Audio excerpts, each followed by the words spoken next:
So welcome to a very different Good Friday service this morning. There's still some chairs in the circle if you want to join us up here.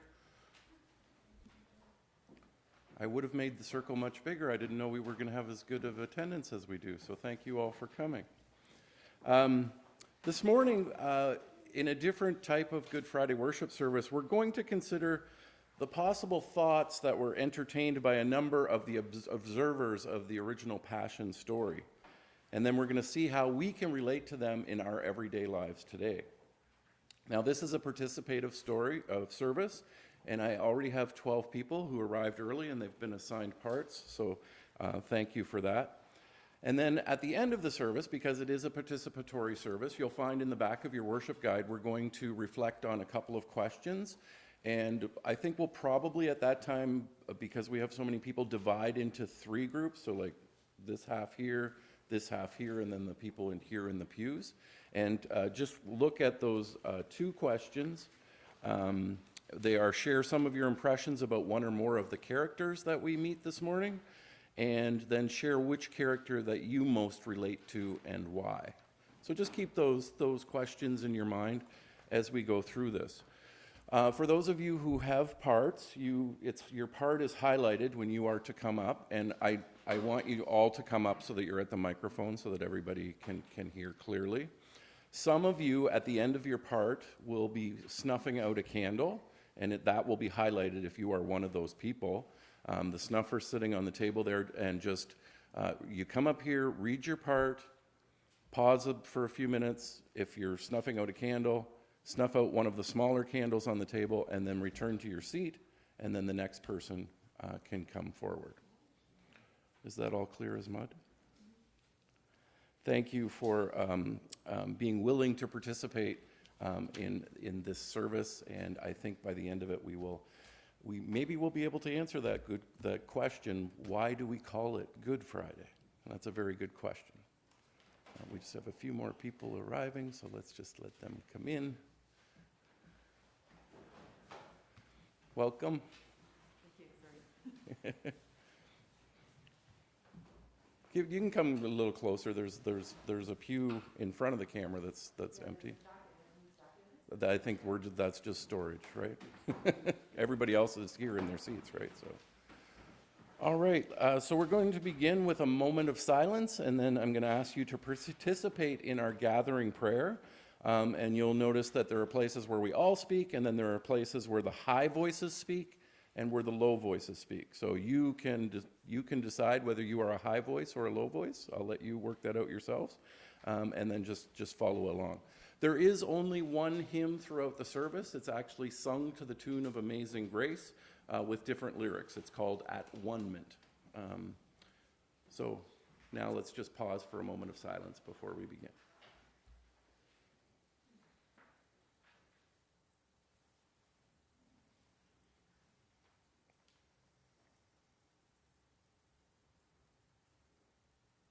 Let us pray.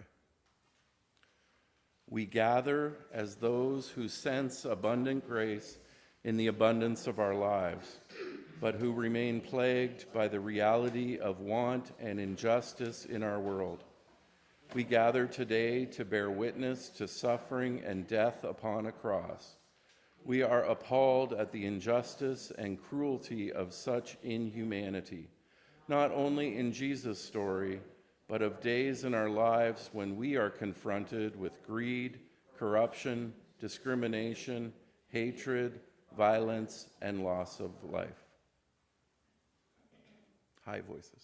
We mourn for civilians of places like Myanmar and Ukraine who have been gassed and bombed, for refugees of all countries who are fleeing oppression, and for poverty and sickness that are far too pervasive in our world. May we recommit ourselves to seeking peace, justice, mercy, forgiveness, kindness, and love. May we respond to our world more wisely and compassionately. May this day of darkness not hinder our resolve to follow in Jesus' ways and to make our world a better place. In the midst of undue suffering and the callousness of crucifixion, let us hold on to hope in resurrection. This is our prayer. Please join me in singing the first verse of our hymn.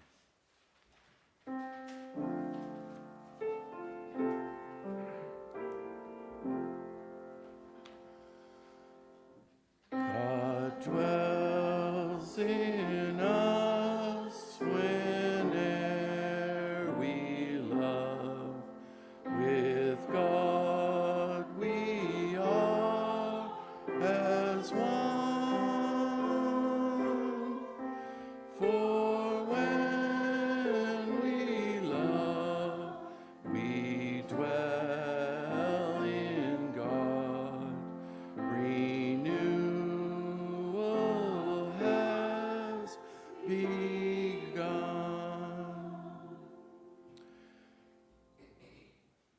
Keep going, Peter. And loving others, I receive fulfillment and release from tension and hostility. I taste a sacred peace. Now let us enter the story. These readings are a glimpse into what's called the Passion, the story of Jesus' betrayal and death. Come and walk with the people that were with him during that time. Aaron, come on. Can you come up here? Just so in particular, Gerda too can hear. Okay. I'm Judas from the village of Kirith. I love the land of God had given to my people. I believe Jesus of Nazareth was God's answer to Israel's prayer for release from the Roman tyranny. Surely he was the Messiah foretold by our prophets. I just knew he'd become an invincible leader against the oppression of Rome. But I became impatient for him to demonstrate his leadership by marshaling Israel's warriors in battle. He seemed more interested in being present to needy peasants and blind beggars. It was maddening for me to listen to him talk about loving one's enemies when what I wanted was for him to knock heads. Why did he waste time with lepers and children?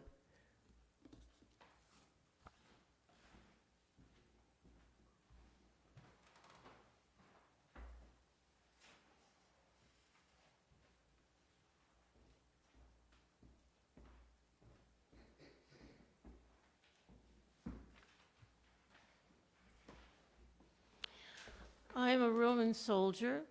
Our cohort was pretty typical, a fierce and cruel band of men. Actually, most of the soldiers, most of the stinking peasants we had to keep corralled think of us as murderers. But we don't care. It's our job, and we're good at it. We're paid for obeying orders and whatever they are. That night, though, was special. We went out to nab this Jewish rabble-rouser, Jesus.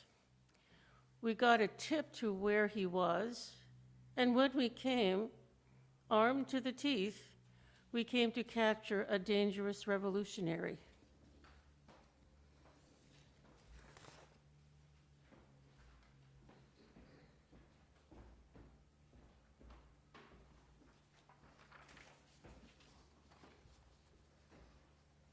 I was there that night. My name is Peter, and we, the disciples, were in the garden with Jesus while he was praying.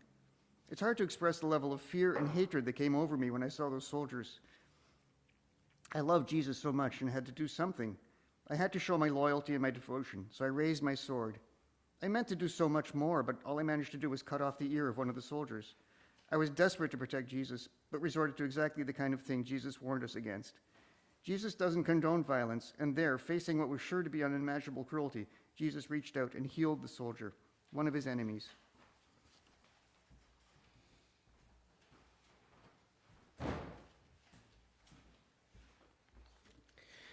I begin to wonder if Jesus needed an opportunity to demonstrate his divine power. Perhaps I could arrange an opportunity that would force his hand. I conceived a plan that would give Jesus a chance to demonstrate his superior over Caesar.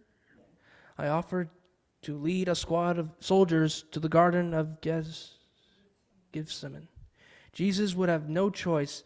He would summon legions of angels to disable Caesar's soldiers, but everything fell apart before my eyes. It was inconceivable that Jesus would allow himself to be taken prisoner, but he did. I was sickened by the realization that I had betrayed God's Son to his enemies. I was desperate. I couldn't undone what I had started. I had betrayed my Lord. I had returned his love with betrayal. I didn't deserve to live. What else could I have do?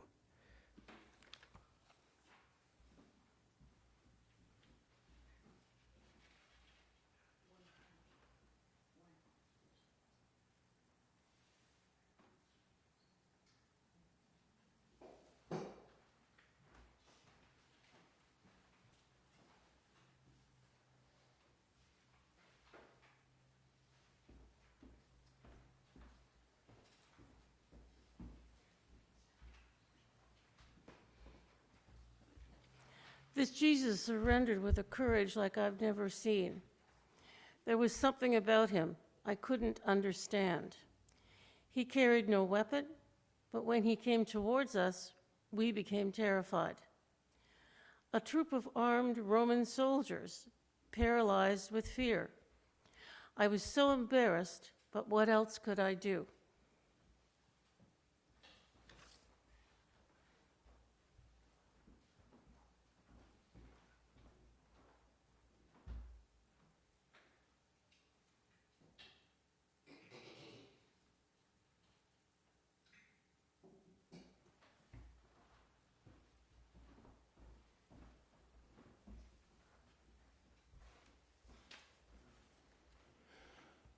After Jesus was arrested that night, he was given 6 trials, all without witnesses and all at night.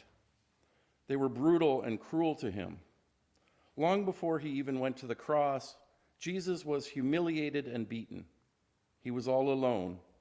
His disciples were nowhere to be found.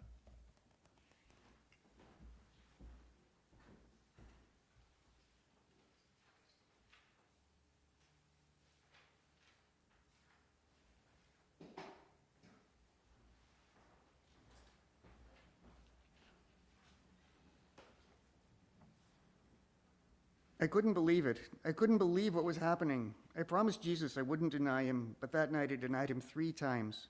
I bitterly wept because of it, and I was deeply sorry. But we, all of us were so scared. We fled and didn't know what to do. We were all in constant fear.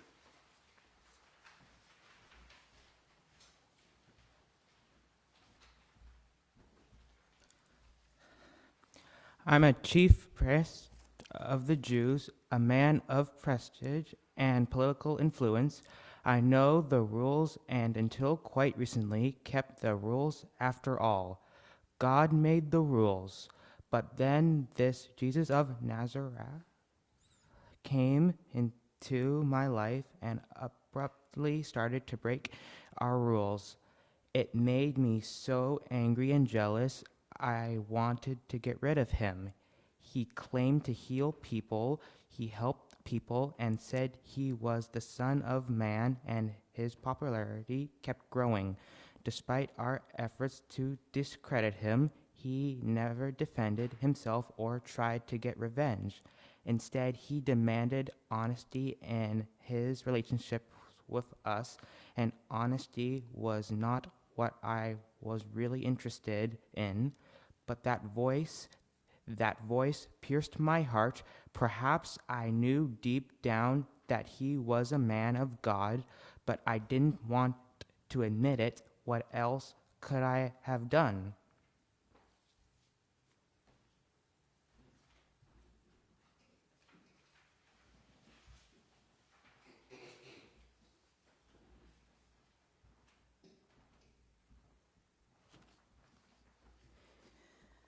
I am Pontius Pilate. Personally, I had nothing against him, although he was known as a troublemaker among his own people. Certainly, as a Roman ruler, I didn't care whether he lived or died. I was curious to hear him, though. He seemed to have a depth and a power about him.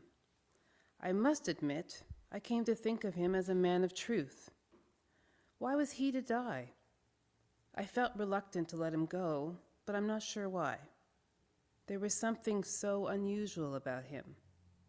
But I had my job to consider.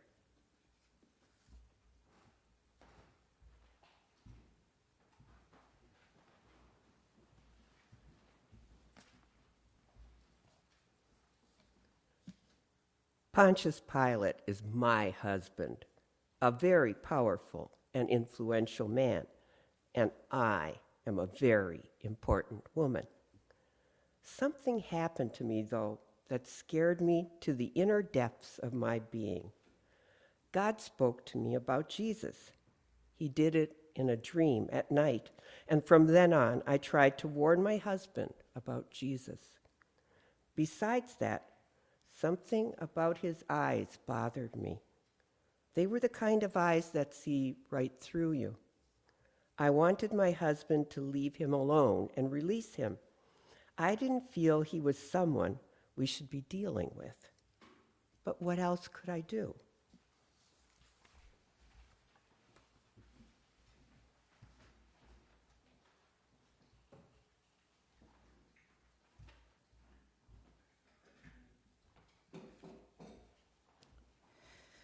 My wife was acting strangely.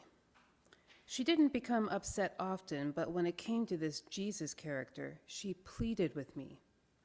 Mind you, I was bothered by Jesus too, what was left of him. By the time he got to me, he was beaten so severely that it was hard to recognize him. I was conflicted, knowing that if I didn't have him crucified, I could lose my job. Losing face and being embarrassed in front of the people was unacceptable. What really bothered me was that this Jesus actually seemed to care about me. I didn't want to admit it, but I didn't want his death to be my responsibility. So in front of the screaming, shouting mob, I washed my hands of the situation. What else could I do?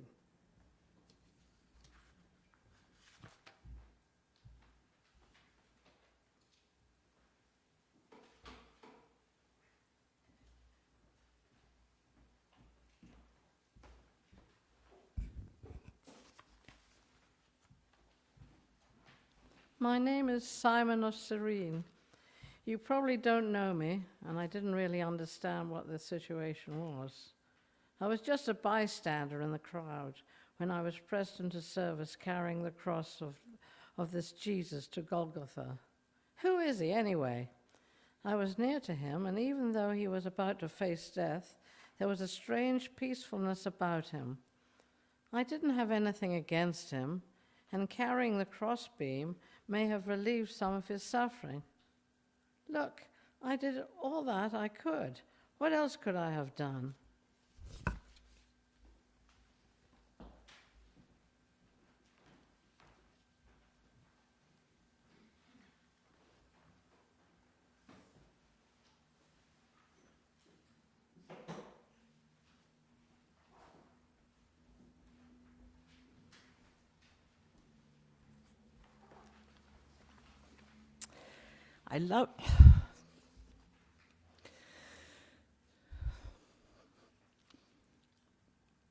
I loved my son from the moment he was born. Let's just say he wasn't an easy child to raise, but I loved him.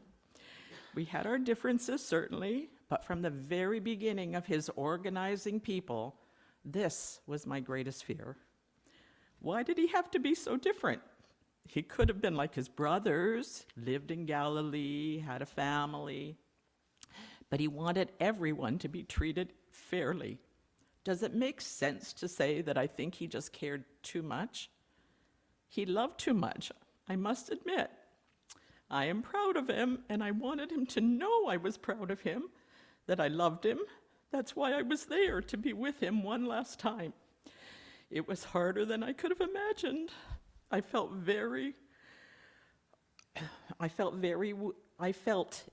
every wound he received. I would have done anything to have taken his place.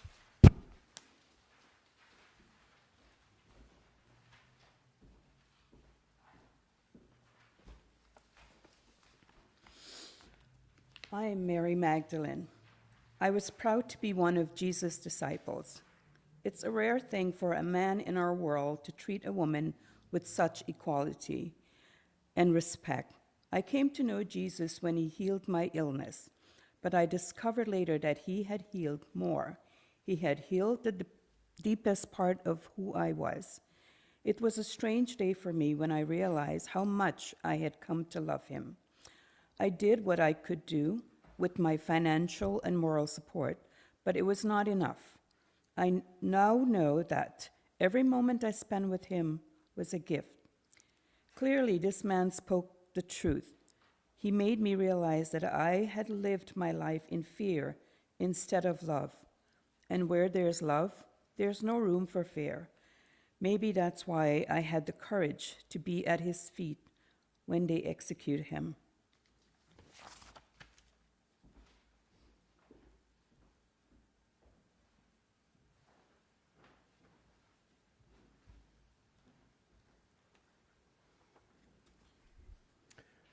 My name is Joseph of Arimathea.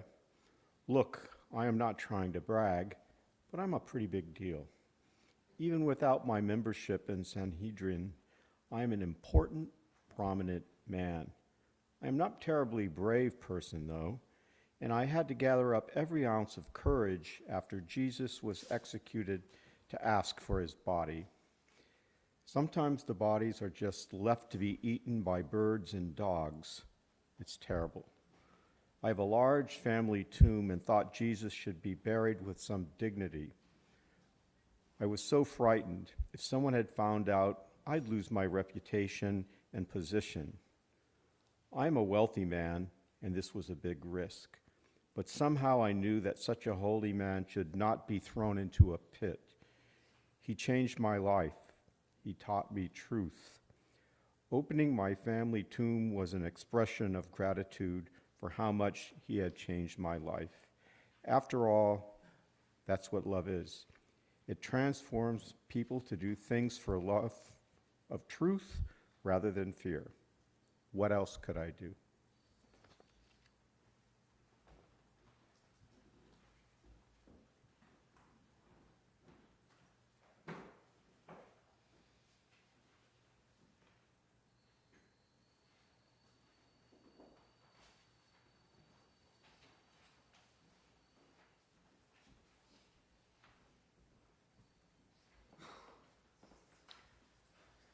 I'm a centurion, part of the Roman squad assigned to Golgotha that day, and I saw Jesus die. I was just doing my job. I saw so many people die, more crucifixions than I can count, but you get used to it. Besides, it's what I do. But this Jesus, this raggedy bag of bones, he changed me. There was something about the way he died. Call it an inner peace or something. In spite of the pain, there was something about him. He even had the audacity to forgive me, forgive the detachment carrying out his execution. Who does that? I do think that he was special somehow. I wish I had known more about him. I still feel bad about participating in his death, but what else could I have done?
What can I say? How can I ever make this up to him?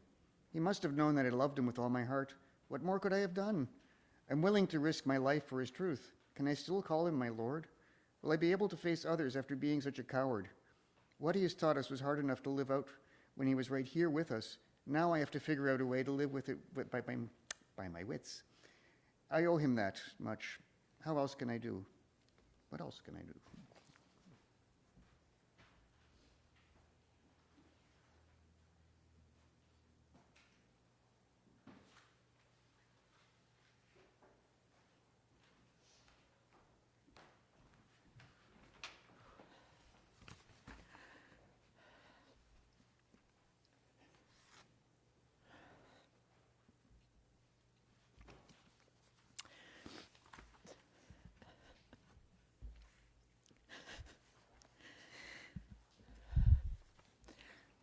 I know I've been given a gift of love so great that I would gladly give my life for the sake of my child.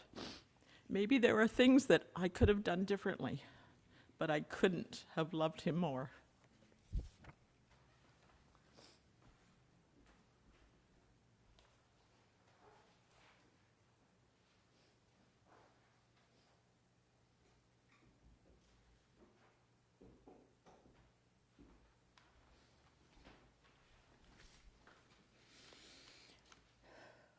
I'll always wonder if there was more that I could have done.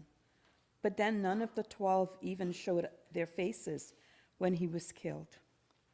Sad how the same bumpkins who busied themselves arguing about who would be first in the kingdom were absent that day, cowering somewhere safe during Jesus' last hour. I hope he knew when he looked at me how much I loved him. I will never leave him. I will never betray his truth. May that's what love is, maybe.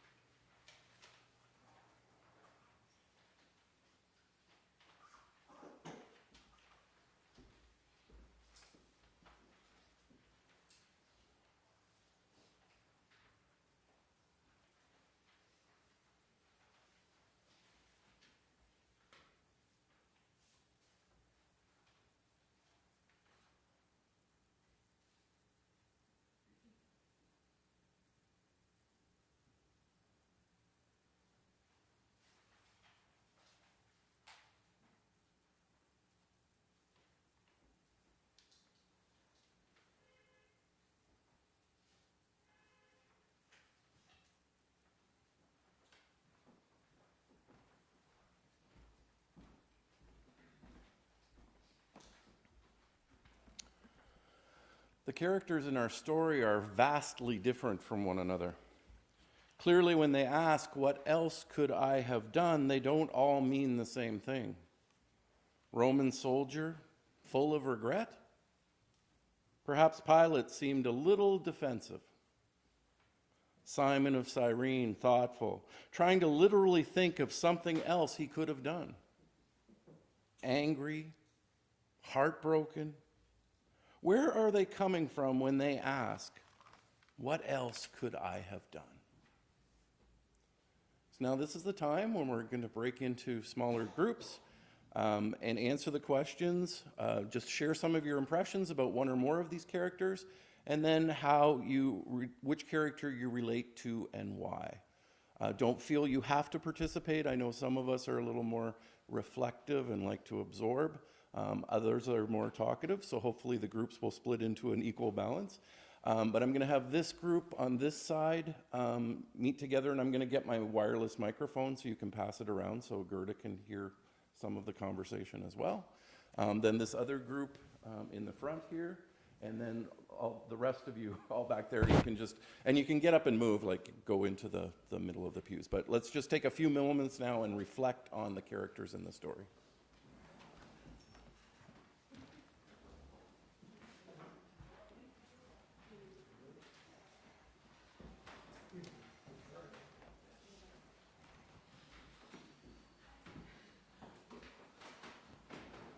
Okay, so microphone is on, so just whoever wants to speak, just pass it to the other person and just have this in proximity to your mouth. You don't have to have it right in your mouth. It picks up pretty good.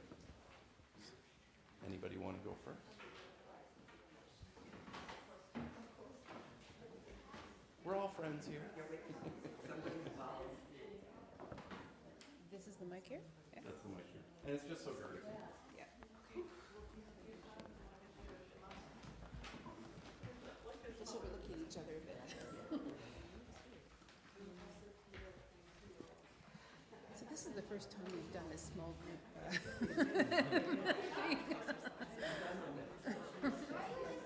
Yes, I'm sympathetic because it makes me feel like when I'm in class and you say, okay, everybody, here's what we're going to do. Go into your small groups, and then everybody just sits there and looks at each other like, go into your small groups. So what do people think? I mean, I guess I'll start off. Actually, I was okay with being assigned pilot because I was thinking it's like being an academic administrator and trying to do the right thing, balancing all of that, and thinking about the repercussions, and like a lot of the time it's like that. You're trying to think through what would I do if it was just me and I didn't have to care about the consequences, versus what are the implications of acting in other ways. A great personal sacrifice. I will say I really appreciated Judas. I don't know if it's one of us who read Judas. Oh, I really appreciated your reading of Judas and the idea that this was a staging to give Jesus an opportunity to show what he could do, and that it went terribly wrong. That was really interesting to me. I'll pass it on. Anybody? You tried to put it off right to Herod's. You don't have to. Sorry. It's up to you. You go ahead. Well, I thought I would reflect on the character that I was assigned. I was impressed. At first, I was a little dismayed to hear the way he bragged and how he was a big deal and an important, prominent man. And it reminded me that there are some of us that are more privileged financially than others. But then I was moved by the fact that that he thought it within him to provide his wealth and share his wealth with Jesus, and giving Jesus a sense of his burial, a sense of dignity by using that wealth. You go.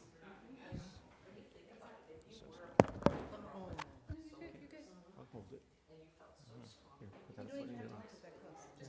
Just talk. The character that I'm reflecting on is that I played is kind of good, I think. Yeah. Yeah, that's all I have to say. Thank you.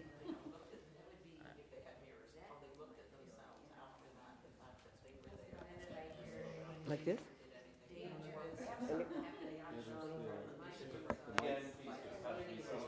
Near someplace, eh? This right there. That end there, just somewhere near you.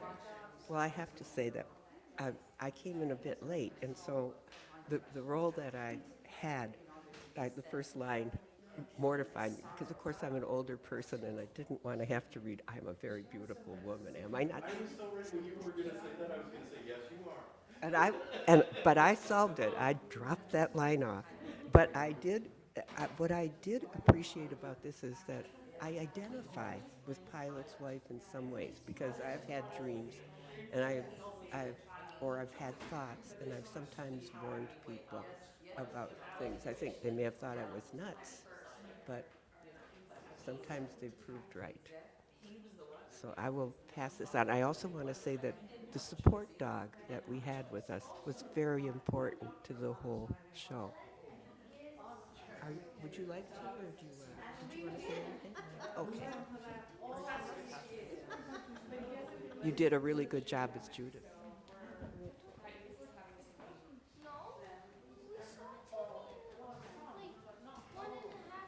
So I was the centurion that was at the Just 5 visiting more minutes. the crucifixion, and what really struck me as this is that we all have the opportunity to have a conversion in our lives from whatever is possibly evil to a change in inner peace to something that's loving. And so hopefully that day at the crucifixion, because of the horrific sight that people saw, that there was a conversion amongst the crowd, unlike anything in the past.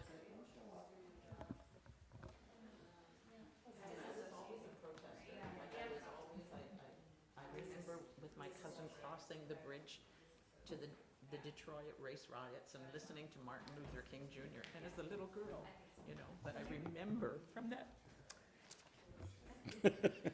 day on, I always was, but I always think back, would I have been there I'm not sure, because here in Canada, if you're a protester, you still always have in the back of your mind a degree that you're still going to be safe.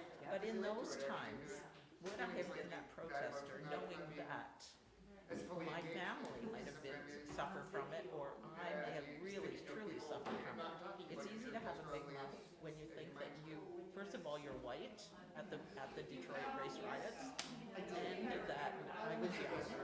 And then even as I grew up, I was always white when I went to any of the protests that I went to. It's easy. I grew up in a village. Maybe one of the few Christian Indian families. And we were punished. We were not invited to Israel. And there are different ways. It's only being an Indian like you who knows how, we can punish each other. What I understand, what else can I do? Sometimes you have to do the acceptable thing, which you really don't want. It's a matter of survival. I know it's a cowardly thing to say, but it's true. Judy, do you have anything to say? To add? No, what's been said has been absolutely wonderful. Yeah. You guys are done? And you are beautiful. Yes, you are. See, I got to say it anyway.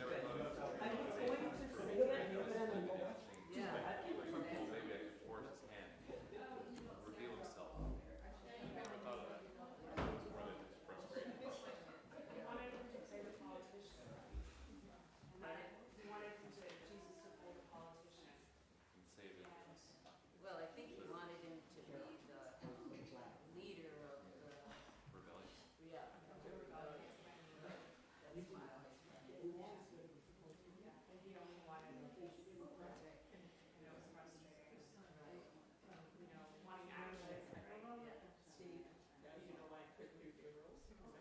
Oh, yeah.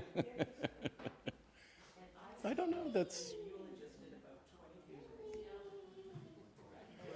last minute.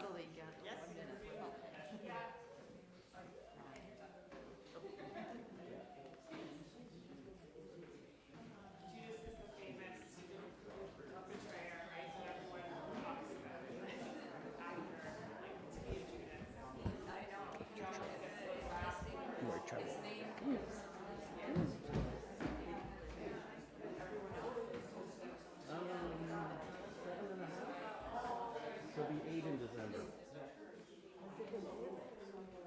What's that? Sort of. I took him, I adopted him from a parishioner in Kingston who couldn't take care of him. And she thought if she gave him to the pastor, she'd still get to see him once in a while. And then I moved to Toronto. And apparently, I'm not going to be the CEO of Loblaws either.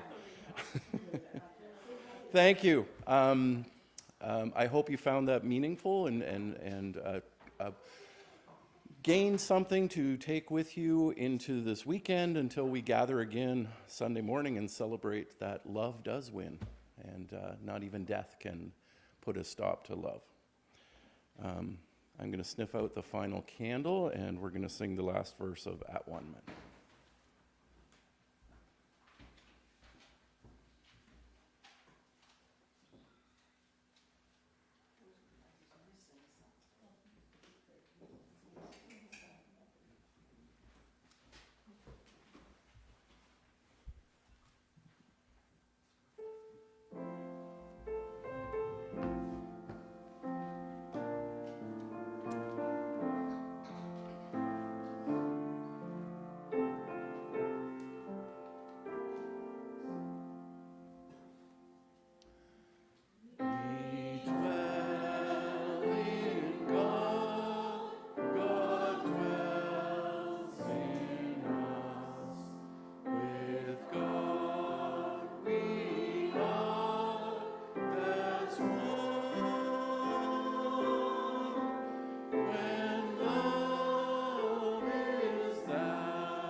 Now may we go in peace and hope, for nothing can separate us from the source of life and love. We are an Easter people. As we leave the sanctuary, you are invited. Normally on Good Friday we would leave in silence, but you are invited to greet one another on this sunny Friday morning. And I invite you to share a sign of peace with one another. And just a reminder that Sunday morning we actually gather at 8:30 for breakfast, and then worship will be at 10, both in person and online, but we certainly hope to see you in person for breakfast. Thank you.